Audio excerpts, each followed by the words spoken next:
Hello, everybody. My name is Kyrie Dyson. I am the executive assistant here at Titch Hardrick and Associates. And today we will be going over search engine optimization, which is a very important tool if you are a business owner and if you are utilizing websites for your business. I'm gonna wait a couple more minutes just to get everybody in. If people are joining, this broadcast will be on our Facebook page. So if you aren't able to join live, you will be able to watch the broadcast and go back to our Facebook page anytime you need to access it. And while we wait, I'll go ahead and start sharing my screen.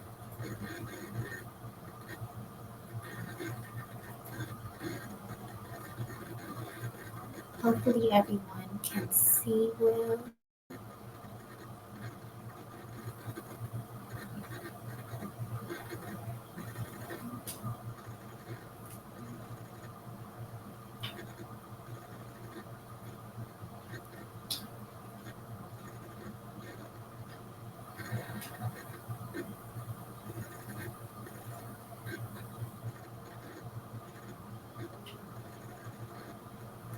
Feel free to leave any questions or comments you have in the chat. I will go ahead and answer questions towards the end of the PowerPoint just because I don't think it'll let me see it as I'm sharing my screen.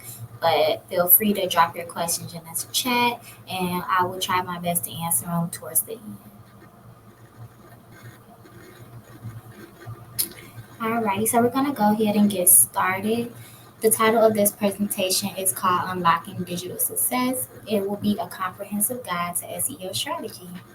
Once again, my name is Kyrie Dyson. I am the executive assistant here at Tish Hardrick and Associates. So, for table of contents, we'll go over what is SEO. We'll talk about the basic foundations of SEO. Again, SEO just simply means search engine optimization. We'll go over why is it important and why understanding the basics is kind of beneficial and crucial to your digital success. We'll go over Google and SEO, how their algorithm and other search engines play a role in SEO. We'll also go over best practices, a couple tips and tricks for optimizing your website. We'll go over common challenges that people run into and how to overcome them. And then we'll go over actionable steps on how you can begin to make your website SEO friendly. So, for starters, what is SEO? Effective SEO is considered your superpower of staying 1 foot ahead of the competition. SEO, which stands for Search Engine Optimization, is the practice of optimizing your website to improve its visibility and ranking on search engine results pages. It is essentially the process of obtaining organic search results from search engines. In other words, when people search for something that your business provides, you want to make sure that your business ranks amongst the top of the search results. Here, I just have a quick crash course video explaining what SEO is, just with some images and graphics, just so you can have a. Rachel is a baker who runs her own bakery. To expand her business, she decided to create an online presence by first setting up a blog. She began posting on her blog regularly. However, even after regularly posting on the blog, there were barely any visitors showing up. Deciding not to give up, Rachel began searching for a solution on the internet. That's when she came across SEO, or search engine optimization, a term she'd never heard before. So, let's take a journey together and help her learn about SEO. Search engine optimization is a method that could improve the quality and quantity of the audience coming to Rachel's website from search engines. It could increase brand awareness, attract local customers, and build credibility and trust. And all of this is possible without having to spend a single penny. To bring visitors to her website, Rachel would have to take advantage of the two types of SEO, on-page and off-page SEO. Rachel first decides to tackle on-page SEO and get that sorted. On-page SEO involved Rachel optimizing her website, both in terms of content and the technical aspects, including the HTML source code, schema, meta tags, and more. She started off by using tools like Google AdWords, Ahrefs, and SEMrush to identify popular search terms associated with the recipes she planned to publish on her blog. She began to look for search terms related to the broader area of baking, cooking, and related topics. Once she found these search terms, she began to incorporate them into her recipes. She started off by providing an introduction to the recipe. With this, she could provide an engaging beginning to her story, like how the dish reminded her of her childhood, and enabled her to naturally include the search terms into the blog. She also included these keywords in the actual recipe as well. Additionally, she added pictures, videos, time lapses, and more to increase credibility and engagement for her content, and subsequently persuading search engines to show her content to more people. After this, she moved to the website meta content that search engines display when her blog appears in search results. She optimized the meta tags, alt tags, header tags, and more. This completed the on page aspect of SEO. Thanks to this, she saw a significant increase in the number of visitors coming to her page. Having done all she could on her webpage, she now decides to explore what could be done off page to improve her page's visibility on search engines. Off-page SEO involved Rachel doing things outside her site page to help increase its search engine rankings. Making optimizations outside the site would improve the site's popularity, relevance, trustworthiness, and authority. This is possible with the help of reputable websites vouching for your content with backlinks, social media marketing, guest blogging, linked, unlinked brand mentions, influencer marketing, and much more. Rachel also understood that for her content to reach people, she would have to promote it on social media platforms like Facebook, Twitter, and Instagram, as well as niche platforms like Quora, Reddit, and Medium. These could help her achieve greater reach for her website by sending stronger social signals to search engines, leading to the page being shown as highly relevant for related searches and audiences.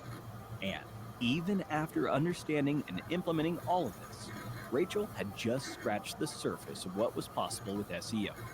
Before we find out what she did next, let's have a look at a quiz. Which of the following is the most effective way to improve off-page SEO? 1. Creating plenty of web pages of a content. 2.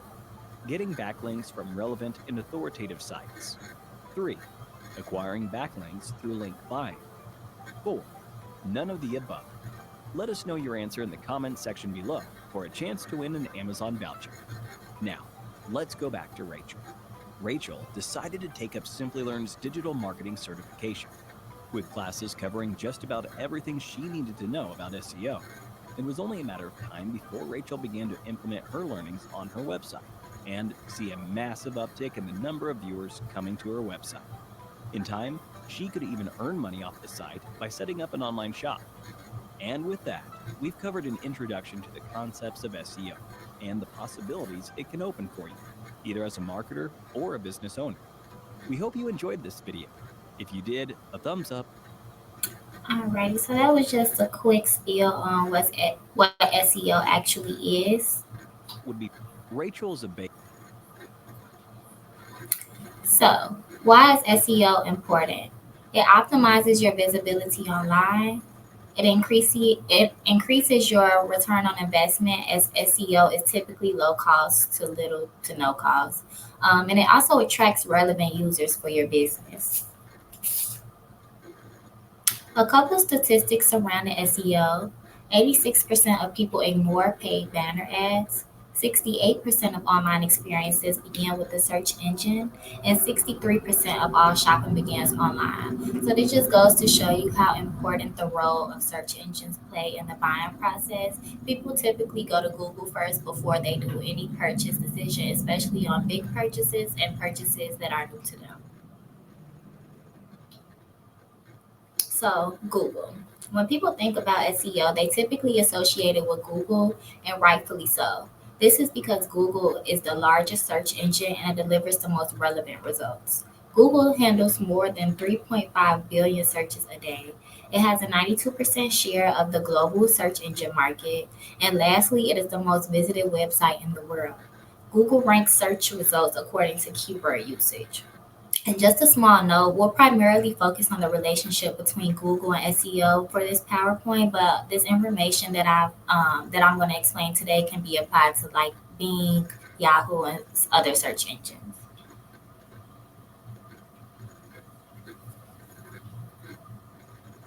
So, here are some factors impacting SEO and some questions you should be asking yourself associated with these factors.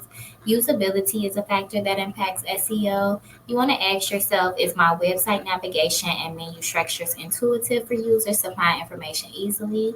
Have I tested my website for usability across different browsers and platforms? And have I implemented alt tags for images to improve accessibility and SEO? And we'll talk a little bit more about alt tags as the PowerPoint goes on. When it comes to mobile friendliness, you want to ask yourself, is my website mobile friendly and accessible on all devices? Is my content structured for easy readability on mobile screens? And are my images and media files optimized for quick loading on mobile devices?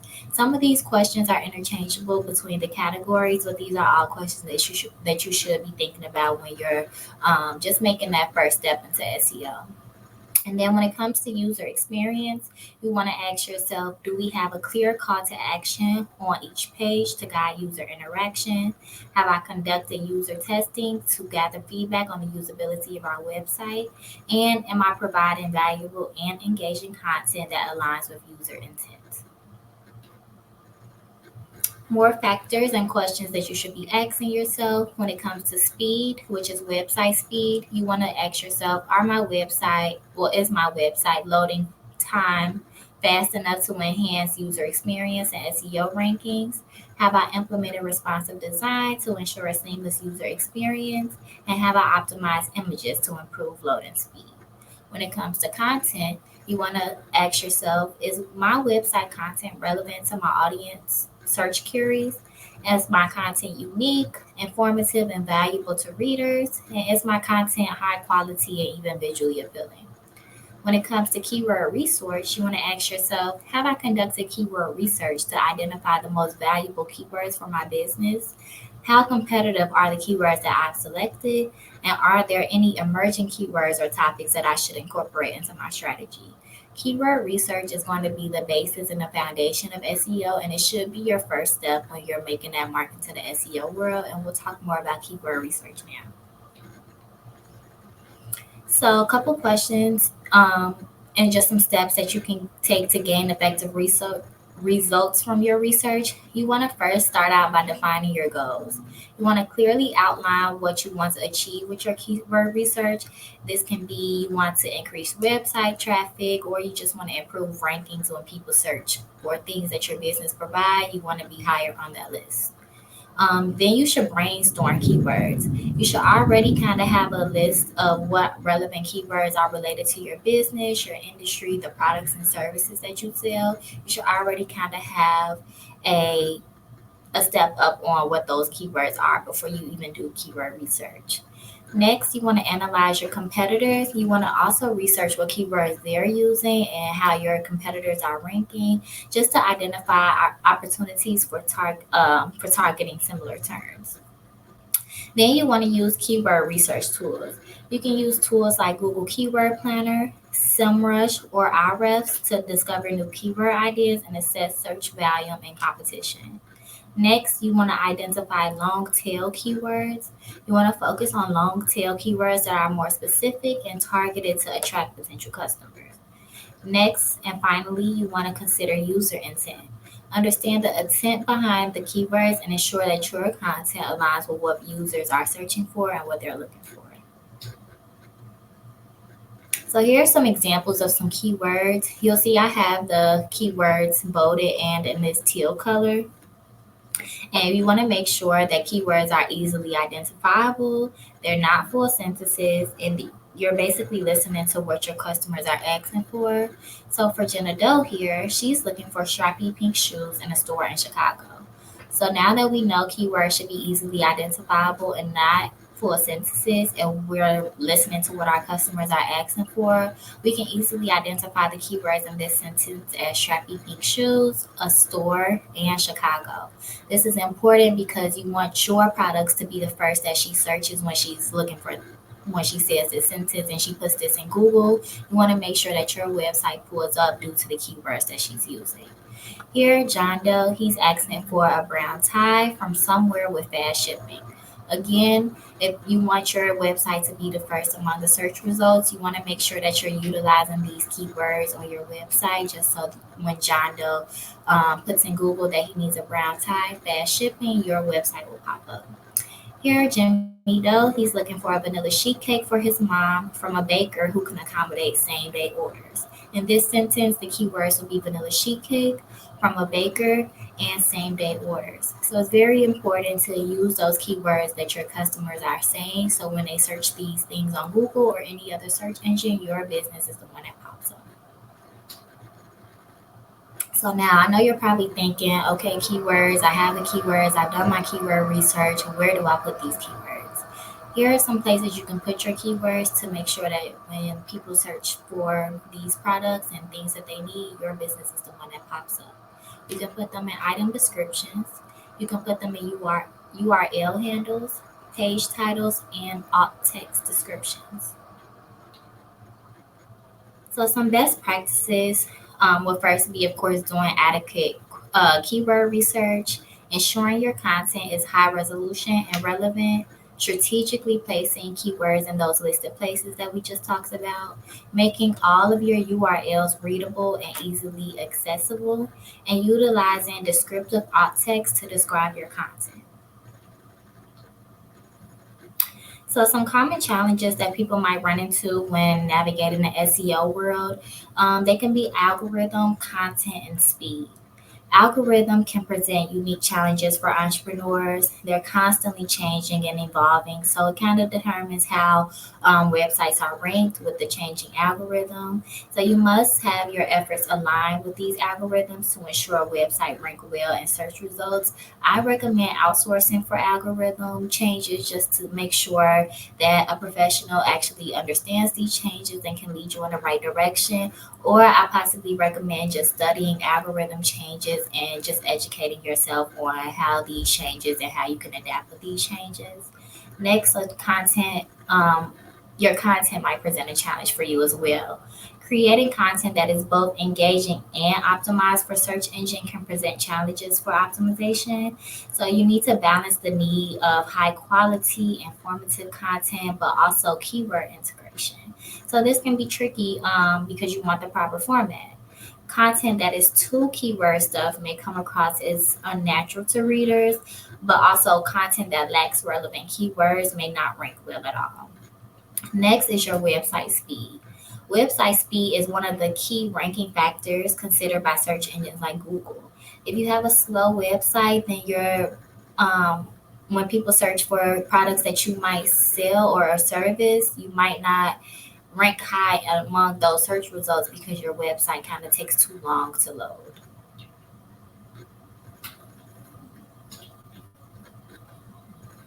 So here are some actionable steps. First, of course, keyword research is where you want to start off. You want to start off by identifying relevant keywords for your business using tools like Google Keyword Planner or SEMrush. Next, you want to optimize your website, ensuring your website is optimized by search engines, including keywords and meta tags, headings, and content. And then step three, you just want to create quality content, developing high quality and relevant content that incorporates your keyword naturally. And just touching a little bit upon alt tags. Alt text is text description for images. Google cannot read images. They cannot tell you what an image is unless you incorporate alt tags. And to be inclusive, you should be utilizing alt tags anyway because they're used by screen readers for people with vision problems. So that concludes the presentation. I hope you learned a little bit more about SEO. Like I said, this was just a basic foundation of what SEO is and how you can begin to optimize your website. So I'm going to stop sharing my screen just to see if I have any questions in the comments. And it looks like I don't. So I just want to share my screen really quickly just to show you guys the process of keyword research.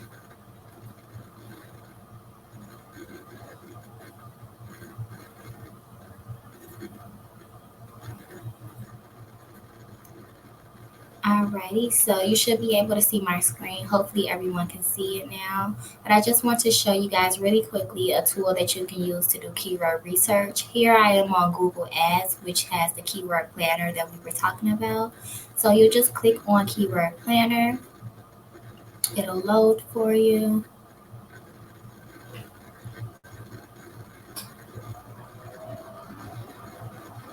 And then you can go here to discover new keywords. And you can either start with keywords. Sorry, guys, it's making me do a whole guide. Okay, so you can either start with keywords or you can start with a website. I typically start with a website just to give you kind of an idea of what Google thinks your keywords are. So I'm going to start off with our website, which is thetishteam.com. And I'm going to use the entire site. And then it gives you 77. Well, for us, it gives us 77 keywords that might be available. So here we have business consulting, we have business consulting services, consulting company, consulting jobs, and so on. So notice how these are not full sentences, they're just strings of words. It also tells you the average monthly searches. So business consulting has about 10K to 100K monthly searches on Google. It doesn't really have much of a 3 month change or any competition of these keywords or anything like that. So we know that when we're describing our services, we should definitely be utilizing business consulting, maybe business consulting services on our websites and stuff like that, just so when people are searching these terms, our website is the one that pulls up first or among the first of the results. So that's just a quick tool of keyword research. You can start here. This is a really good place to start just so you can make sure that you're using the good keywords that are relevant to your industry and relevant to the clients that you serve. So I am going to stop sharing my screen. And I hope that you guys enjoyed the presentation. Like I said, this presentation will be broadcasted on our Facebook channel, so you will be able to go back and view it and access it if you need it. If you weren't able to join virtually today, that's okay. It'll be on our Facebook channel, so you'll be able to go back and watch. Thank you guys so much for tuning in and listening. I hope you learned a little bit more about SEO if you didn't really know too much about it. And thank you. Have a good one.